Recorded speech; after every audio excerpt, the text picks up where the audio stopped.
राधे राधे प्रिय श्रोताओं। आज देवसैनी एकादशी व्रत का पारण है और आज आप सुनेंगे देवसैनी एकादशी व्रत पारण की तुलसी माता की कथा। आज के दिन देवसैनी एकादशी व्रत का पारण किया जाएगा, यानी कि जिन भक्तों ने कल देवसैनी एकादशी का व्रत रखा था, आज वे अपना व्रत खोलेंगे और आज के दिन बड़ा ही शुभ और मंगलकारी है। एकादशी के व्रत के पारण के दिन तुलसी माता की कथाओं को सुनने से ही व्रत पूर्ण माना जाता है और भक्तों की समस्त मनोकामनाएं पूर्ण होती हैं। तो जिन लोगों ने व्रत नहीं भी रखा है, उन्हें भी द्वादशी के दिन तुलसी माता की कथाओं को सुनने से धन संपत्ति और अनंत शुभ फलों की प्राप्ति होती है। तो आइए भगवान श्री लक्ष्मी नारायण के चरणों का ध्यान करते हुए इन कथाओं को सुनते हैं। एक बुढ़िया माई तुलसी जी को सींचती थी और कहती थी, हे तुलसी माता सत की दाता, मैं तेरा बिरवा सींचती हूँ। मुझे बहू दे, पीताम्बर की धोती दे, मीठा मीठा घास दे, बैकुंठ में वास दे, चटक की चाल दे, पटक की मौत दे, चंदन का काठ दे, रानी सा राज दे, दाल भात की भोजन दे, ग्यारस की मौत दे, कृष्ण जी की कंधा दे। तब तुलसी माता यह सुनकर सूखने लगी। तो भगवान ने पूछा कि हे तुलसी, तुम क्यों सूख रही हो? तो तुलसी माता ने कहा कि एक बुढ़िया रोज आती है और यही बात कह जाती है कि मैं सब बात तो पूरा कर दूंगी, लेकिन भगवान कृष्ण का कंधा कहाँ से लाऊंगी? तो भगवान बोले कि जब वो मरेगी तो मैं अपने आप कंधा दे आऊंगा। तू बुढ़िया माई से कह देना।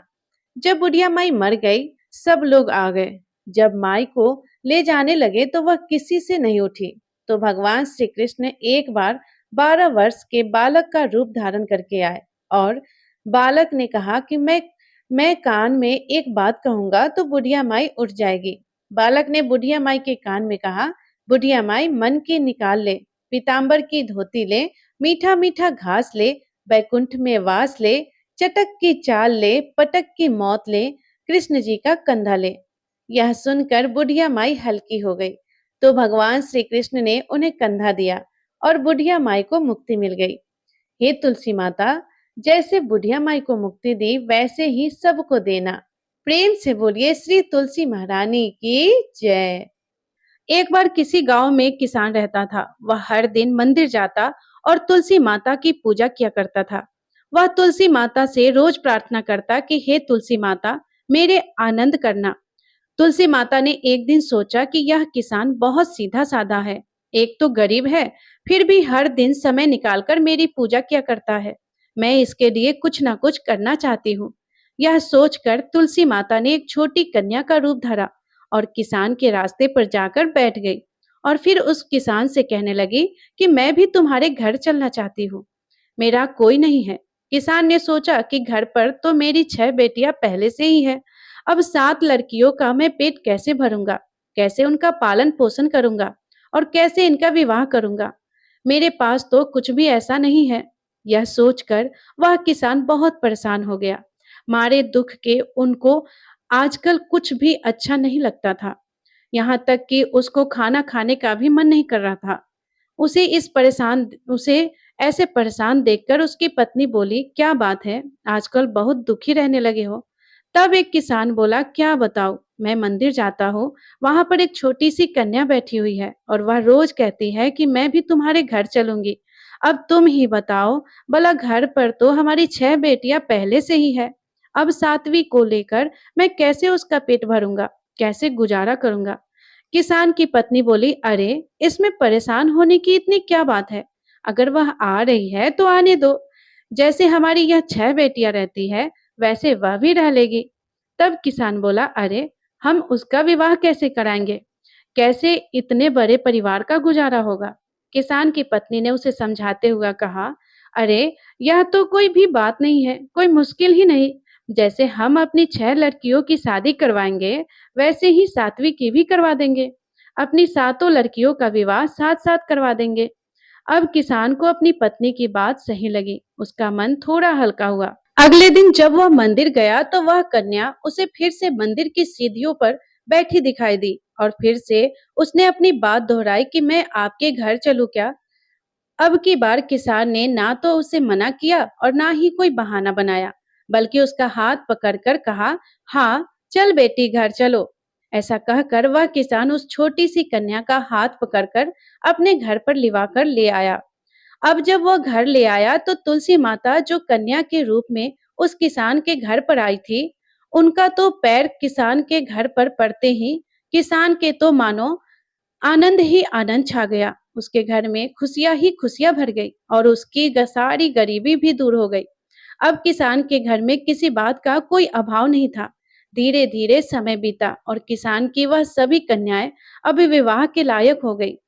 जब वह किसान अपनी बेटियों की शादी के लिए वर ढूंढने के लिए जाने लगा, तो सबसे छोटी कन्या ने कहा कि पिताजी, मेरे लिए तो शालिग्राम जी के मंदिर में जाकर शालिग्राम जी को ही ले आना और उनसे कहना कि वो बारात लेकर आए मुझसे विवाह करने के लिए।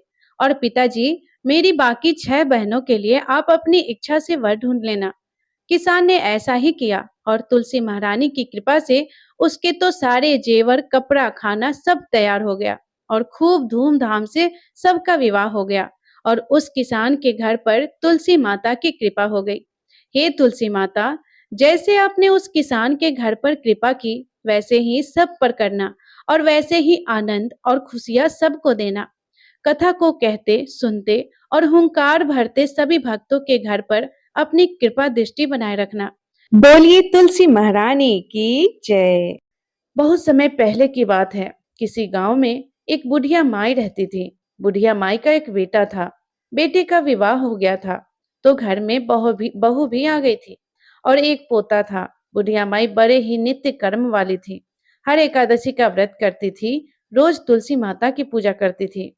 उसने अपने घर आंगन में ही तुलसी माता का गमला रख रखा था। वहीं पर बैठकर तुलसी माता की पूजा किया करती थी। रोज सुबह उठती, तालाब पर जाती, स्नान करती, घर वापस आकर तुलसी माता को सींचती, तुलसी माता के नीचे घी का दीपक जलाती, कथा कहानी कहकर आरती करती। ऐसे ही बुढ़िया माई के दिन मजे में बीत रहे थे। गांव की और भी औरतें बुढ़िया माई के पास बैठकर ही कथा कहानी सुनती। एक दिन की बात है, बुढ़िया माई अपनी सहेलियों के साथ बैठी थी। सभी आपस में बातें कर रही थी। तब उनमें से एक कहने लगी कि मेरा तो द्वारकाधीश की यात्रा करने का, द्वारकाधीश को दर्शन करने का बड़ा मन हो रहा है। तो जितनी भी औरतें वहां बैठी थी, वे सब कहने लगी कि हाँ, जाना तो हम भी चाहते हैं। चलो, क्यों ना हम सभी मिलकर द्वारकाधीश के दर्शन करने चले। सब बुढ़िया माई से पूछने लगे कि बताओ, क्या तुम भी हमारे साथ चलोगी। अब बुढ़िया माई ने सोचा कि मन तो मेरा बहुत है द्वारकाधीश के दर्शन करने का, लेकिन मैं ऐसे कैसे हाँ कर दूं। पहले बेटे से पूछना पड़ेगा, तब कहना पड़ेगा। तो बुढ़िया माई अपनी संग सहेलियों से कहने लगी कि मैं तुमसे अभी कुछ नहीं कह पाऊंगी। शाम को मेरा बेटा आएगा, उससे पूछूंगी, तब मैं तुम्हें कल बता दूंगी। तो सभी औरतें चली गई। शाम को बुढ़िया माई का बेटा जब घर पर आया, तो बुढ़िया माई अपने बेटे से कहने लगी कि बेटा, मेरा तो द्वारकाधीश के दर्शन का बड़ा मन कर रहा है। मेरी सारी सहेलियां द्वारकाधीश की यात्रा पर जा रही हैं। मेरा भी बड़ा मन है। तो बेटा कहने लगा कि कोई बात नहीं माँ, अगर आपका मन कर रहा है द्वारकाधीश के दर्शन करने का, तो आप भी चले जाओ। मैं आपकी यात्रा का सारा प्रबंध कर दूंगा। बेटे के मुंह से ऐसी बातें सुनकर बुढ़िया माई तो खुश हो गई। द्वारकाधीश का धन्यवाद करने लगी और कहने लगी कि बेटा, लेकिन केवल इतनी सी बात नहीं है, मुझे एक और बात की चिंता है। तो बेटा बोला, माँ बताओ, आपकी क्या चिंता है। तो माँ कहने लगी कि बेटा, मैं तो द्वारकाधीश की यात्रा पर चली जाऊंगी। कम से कम मुझे 4-5 दिन तो लग ही जाएंगे। तो ऐसे में तुलसी जी की सेवा कौन करेगा, उन्हें जल से कौन सींचेगा, दिया कौन जलाएगा। तो बेटा कहने लगा कि माँ, इसमें चिंता करने की क्या बात है। तुम्हारी बहू है ना, वही तुलसी माता की सेवा करेगी। घर का सारा काम भी तो करती है, तो तुलसी माता में जल भी दे देगी, दिया भी जला देगी और तुलसी माता की पूजा भी कर लेगी। तो बुढ़िया माई कहने लगी कि बेटा, तू कह तो रहा है, लेकिन बहू ने कभी पूजा पाठ किया ही नहीं है। तू एक बार पूछ कर आ कि क्या वह मेरी तुलसी माता की पूजा कर लेगी। तो बेटा कहने लगा, ठीक है माँ, तुम्हारी तसल्ली के लिए मैं तुम्हारी बहू से पूछ कर आता हूँ। अब बुढ़िया माई का बेटा अपनी पत्नी के पास गया और जाकर बोला कि मेरी माँ द्वारकाधीश की यात्रा पर जाना चाहती है। लेकिन उन्हें चिंता है कि उनके पीछे से तुलसी माता की पूजा कौन करेगा। क्या तुम तुलसी माता की पूजा कर लोगी? अब बहू ने मन ही मन में सोचा कि अगर मैंने मना किया तो मेरे पति ही मुझसे नाराज हो जाएंगे। तो वह अनमने से मन से कहने लगी कि हाँ हाँ, क्यों नहीं करूंगी, घर का सारा काम करूंगी तो तुलसी माता की पूजा करने में मुझे भला क्या परेशानी होगी। अपनी पत्नी की बात सुनकर बेटा भी खुश हो गया। अपनी माँ के पास आकर बोला कि माँ, देखा, मैंने कहा था ना कि तुम बेकार की चिंता कर रही हो। तुम्हारी बहू ने कहा है कि मैं तुलसी माता की पूजा और सेवा कर लूंगी। अब बुढ़िया माई भी खुश हो गई। बेटा बहू को खूब आशीर्वाद देने लगी। बुढ़िया माई की द्वारकाधीश यात्रा की तैयारियां होने लगी। बेटे ने अपनी पत्नी से कहा कि मेरी माँ यात्रा पर जा रही है, कुछ अच्छा सा खाने का सामान बना दो, कुछ लड्डू बना दो, सुहाली बना दो, मठरी बना दो, कुछ ऐसा सामान बना दो कि मेरी माँ को अगर रास्ते में भूख लगे तो कहीं पर रुककर विश्राम करे और खाना पीना खा ले। अब इतना सुनते ही उसकी पत्नी खूब जल भुन गई और सोचने लगी कि मुझे तो कहीं जाने आने देते नहीं है, मुझे तो मायका भी नहीं जाने देते। और देखो, यहाँ मेरी सासू जी 4-5 दिन के लिए यात्रा पर जा रही है। यात्रा पर जा रही है, वह तो ठीक है, इनकी पूजा पाठ का काम भी मैं ही कर लूंगी, इनके जाने की तैयारी भी मैं ही कर लूंगी। लेकिन अपने पति से कुछ नहीं बोली और कहने लगी कि हाँ जी, ठीक है, मैं माँ के लिए गोंदगिरी बादाम काजू के लड्डू बना दूंगी। अब बेटे ने सुना तो खुश हो गया। अब अगले दिन बेटा तो सुबह नौकरी पर चला गया। अब सास बहू दोनों यात्रा की तैयारी कर रही थी।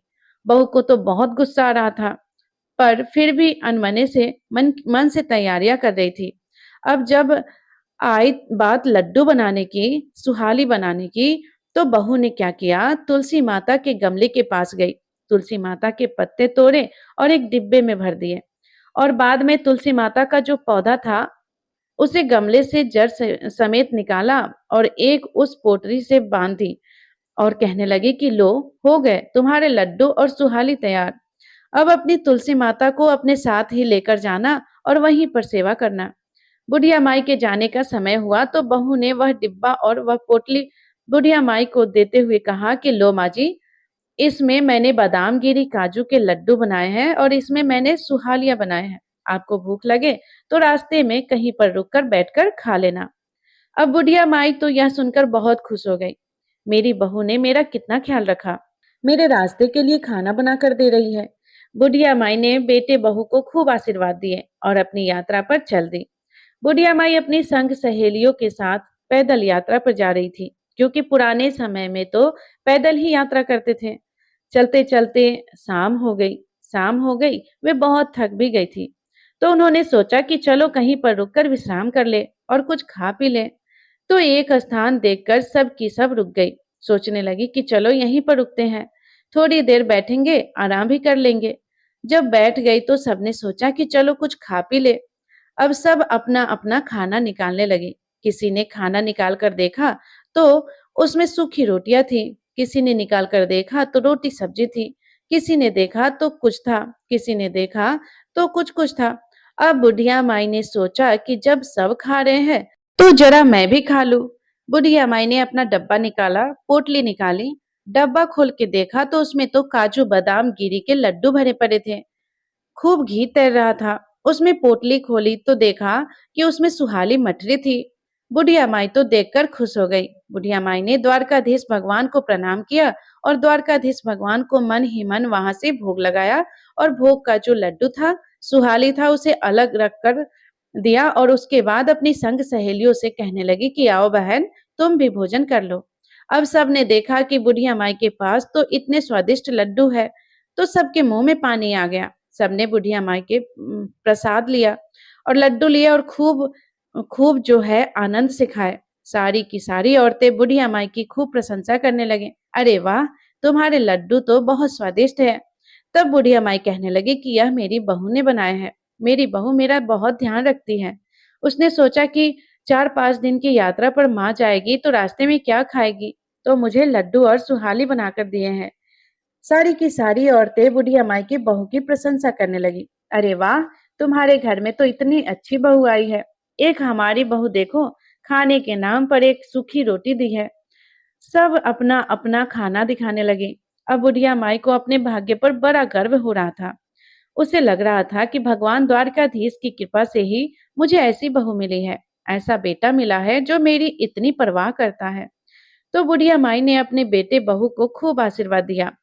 वहीं से और फिर द्वारिकाधीश भगवान का गुणगान करते हुए, तुलसी माता के भजन गाते हुए सारी सहेलियां आगे चलने लगी। चलते चलते एक दो दिन में द्वारकाधीश पहुंच गई। द्वारकाधीश पहुंची तो शाम का समय था। मंदिर में बहुत लंबी लाइन लगी हुई थी। अब सारी की सारी लाइन में लग गई। अब बुढ़िया माई लाइन में खड़ी है, मन ही मन सोच रही है कि हे द्वारकाधीश प्रभु, इतनी लंबी लाइन है, मुझे तो लगता नहीं कि आपके दर्शन हो पाएंगे। पट बंद होने का समय हो गया है और हमारा यहाँ आना बेकार हो जाएगा। अब बुढ़िया माई आंखें बंद करके द्वारकाधीश भगवान से प्रार्थना कर रही थी कि हे प्रभु, आपके दर्शन करने के लिए इतनी दूर से पैदल चलकर आई हो, आपके दर्शनों दर्शनों की प्यासी हूँ, मुझे दर्शन दे दो। जैसे ही बुढ़िया माई ने आंख खोलकर देखा तो चमत्कार हो गया। बुढ़िया माई तो लाइन में सबसे आगे खड़ी थी और द्वारकाधीश भगवान ठीक बुढ़िया माई के सामने थे। बुढ़िया माई के हैरानी का ठिकाना नहीं रहा। कहाँ लाइन में इतनी पीछे थी और कहाँ सबसे आगे आ गई। अब पंडित जी सबका प्रसाद चढ़ा रहे थे, तो बुढ़िया माई ने जो द्वारकाधीश भगवान को भोग लगाया था, लड्डू सुहाली का वह प्रसाद निकाला और पंडित जी को दे दिया। भोग लगाने के लिए अब सोचने लगी कि यहाँ पर तो इतनी अच्छी अच्छी मिठाई, इतने अच्छे अच्छे भोग रखे हुए हैं, मेरी लड्डू सुहाली का कहाँ नंबर आएगा भोग लगाने का। वह मन ही मन भगवान से प्रार्थना करने लगी कि हे प्रभु, यह जो भी प्रसाद है मैं लाई हूँ, इसका आप भोग लगाओ। तभी अचानक से फिर से चमत्कार हो गया। बुढ़िया माई ने देखा कि पुजारी जी ने जो उसने लड्डू सुहाली का प्रसाद दिया था, ले जाकर सबसे आगे द्वारकाधीश भगवान के सामने रख दिया और बुढ़िया माई को ऐसा भाव आया कि ऐसा प्रतीत हुआ जैसे द्वारकाधीश भगवान बड़े प्रेम से उसके लड्डू का भोग लगा रहे हैं। बुढ़िया माई बहुत प्रसन्न हुई। प्रभु ने मेरा भोग स्वीकार कर लिया। द्वारकाधीश मंदिर के जो पुजारी थे, सबको जब प्रसाद देने लगे तो उन्होंने बुढ़िया माई को भी प्रसाद दिया। बुढ़िया माई ने अपना पल्लू पसार कर प्रसाद ले लिया। हाथ जोड़कर सोचने लगी कि प्रसाद को घर लेकर जाऊंगी, अपने बेटे बहू पोते सबके साथ मिलकर खाऊंगी, क्योंकि द्वारकाधीश भगवान का प्रसाद है, उनका आशीर्वाद है, सबको मिलना चाहिए। तो उसने वह प्रसाद जो डिब्बा लेकर आई थी, जिसमें लड्डू भर के आई थी, उसी में रख दिया। अब बुढ़िया माई मंदिर से बाहर आ गई तो अपनी सहेलियों का इंतजार करने लगी कि वे भी दर्शन करके बाहर आ जाए। थोड़ी देर के बाद सभी सहेलियां भी बाहर आ गई और आकर कहने लगी कि अरे भाई, बहुत भीड़ थी, हमें तो बहुत घबराहट हो रही थी, हमें तो दर्शन भी नहीं हुए। कोई कह रही थी कि मुझे तो बस थोड़े से दर्शन हुए। सबके सब अपनी अपनी बातें बात कर रही थी और बुढ़िया माई जो थी, मन ही मन मुस्कुरा रही थी, भगवान का धन्यवाद कर रही थी और कहने लगी कि मुझे तो द्वारकाधीश भगवान के बहुत अच्छे दर्शन हुए हैं और केवल दर्शन ही नहीं हुए हैं, भगवान ने तो मेरा प्रसाद भी ग्रहण किया है।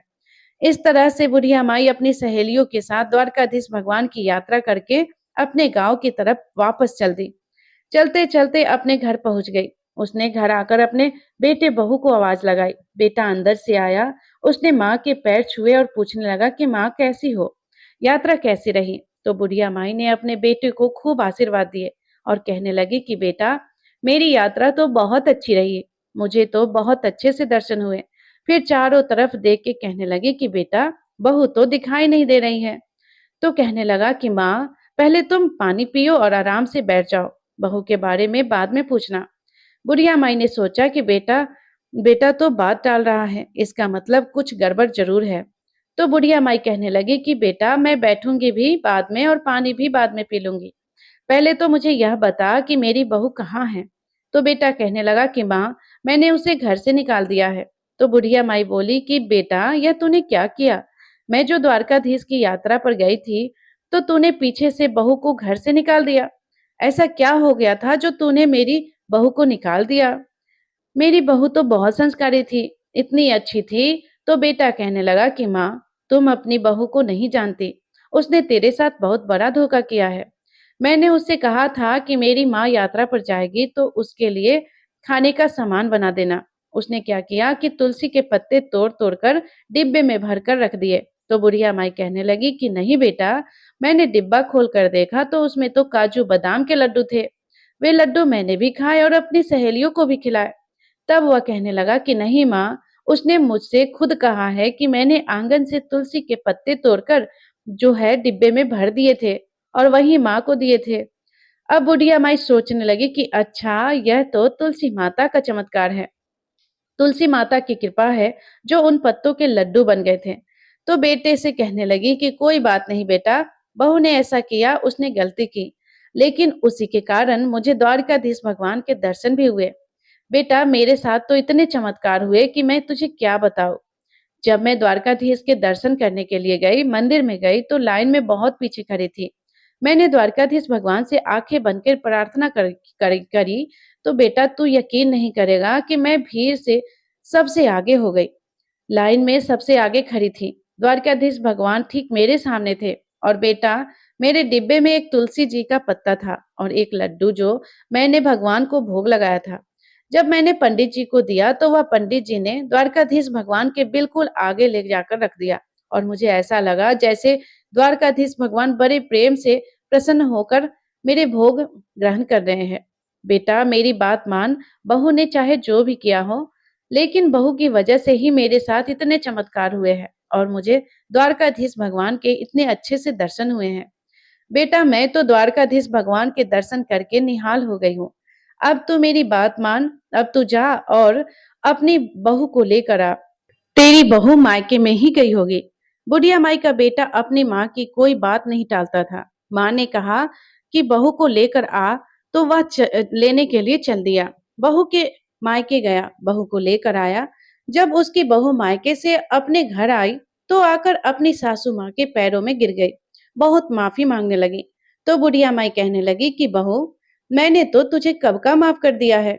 तेरे ही कारण मुझे भगवान के दर्शन हुए हैं। तूने तुलसी माता के पत्ते के मुझे डिब्बे में भरकर दिए हैं, उन्हीं के लड्डू बन गए और इसी के कारण द्वारकाधीश भगवान ने मेरा भोग भी स्वीकार किया, क्योंकि बिना तुलसी के तो भगवान भोग स्वीकार ही नहीं करते हैं। देख, मैंने तो तुझे माफ कर दिया। अगर तुझे माफी मांगनी है तो तुलसी माता से मांग, एकादशी माता से मांग। अब बहू तुलसी माता से माफी मांगने लगी। अभी बुढ़िया माई अपनी बहू से बात कर ही रही थी कि इतने में बुढ़िया माई के पोता खेलता हुआ वहीं पर आ गया और जोर जोर से कहने लगा कि दादी आ गई, दादी आ गई। अब बच्चे तो बहुत खुश होते हैं जब कोई भी बड़ा बाहर से आता है। उन्हें लगता है कि उनके लिए कुछ चीज लेकर आया होगा, कोई सामान लेकर आया होगा। तो वह कहने लगी कि दादी, तुम मेरे लिए क्या लेकर आई हो। तो बुढ़िया माई कहने लगी कि बेटा, मैं तेरे लिए द्वारकाधीश भगवान का प्रसाद लेकर आई हूँ। और इतना कहते हुए बुढ़िया माई ने जो वह प्रसाद का डिब्बा था, जिस डिब्बे में प्रसाद रखा था, उसे खोलने लगी। खोलकर उसमें हाथ डाला, लेकिन यह क्या, प्रसाद की जगह बुढ़िया माई के हाथ में तो कुछ और ही चीज आ गया। बुढ़िया माई ने अपना हाथ बाहर निकालकर देखा तो देखा उसने हाथ में हीरे मोती जगमगा रहे थे। बुढ़िया माई देखकर हैरान हो गई। बुढ़िया माई ने डिब्बे में झांक कर देखा तो उनका डिब्बा तो पूरा हीरे मोती से भरा पड़ा था। अब बुढ़िया माई का बेटा, बुढ़िया माई की बहू यह सब चमत्कार देखकर बहुत हैरान रह गए। बुढ़िया माई कहने लगी कि बेटा, मैंने तो इसमें द्वारकाधीश भगवान का प्रसाद रखा था। यह तो तुलसी माता की, एकादशी माता की और द्वारकाधीश भगवान की कृपा है कि मेरा यह डिब्बा हीरे मोती से भर गया है। अब बुढ़िया माई का बेटा और बहू तुलसी माता से माफी मांगने लगे। अपनी माँ की तरह तुलसी माता की पूजा करने लगे, एकादशी माता का व्रत करने लगे और इस तरह से बुढ़िया माई के दिन खुशी खुशी बीतने लगे।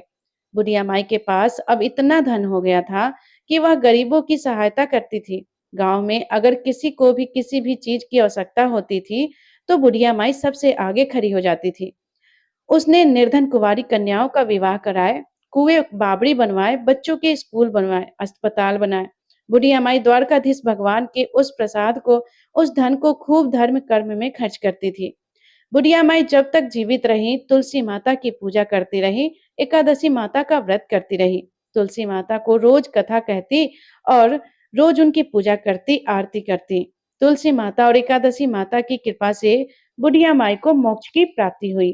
हे तुलसी माता, हे एकादशी माता, हे द्वारकाधीश भगवान, हे विष्णु भगवान, जैसे आपने बुढ़िया माई पर कृपा की, वैसे ही कथा कहानी कहते सुनते सब पर अपनी कृपा बनाए रखना।